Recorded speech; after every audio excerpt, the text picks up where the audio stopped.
Vjedhjet në përgjami kohëve të fundit janë shpeshtuar, duke ngritur shqetësime për sigurinë e objekteve fetare në vend.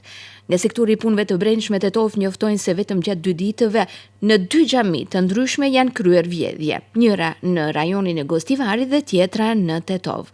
Në rastin e parë të ndodhur 2 ditë më parë, kanë arrestuar personin me inicialet FI, 36 vjeç nga fshati Vërtok. Ai dyshohet se ka kryer veprën penale vjedhje rënd në një xhami në fshatin Mirdit. I dyshuari është ndaluar në stacion policor dhe pas dokumentimit të rastit, ndaj tij do të parashtrohet kallëzim përkatës, njoftojnë nga policia.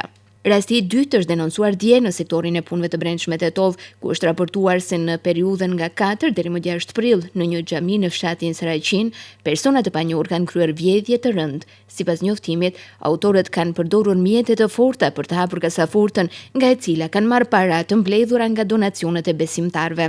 Autoritetet janë duke ndërmarrë masa për identifikimin dhe kapjen e autorëve.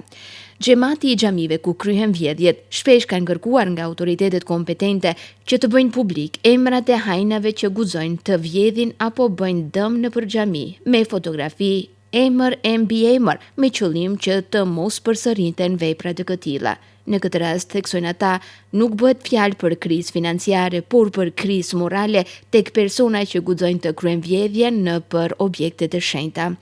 Autoritetet apelojnë për kujdes të shtuar dhe bashkëpunim me qytetarët për të parandaluar raste të tilla në të ardhmen. Përsërisin apelin që askush të mos shkojë nëpër objekte fetare me një plan të tillë sepse do të përballet me ligjin. Kjo sidomos tani që pjesa më e madhe e xhamive janë të pajisura me kamera të sigurisë dhe identifikimi i hajnave po bëhet shumë i lehtë.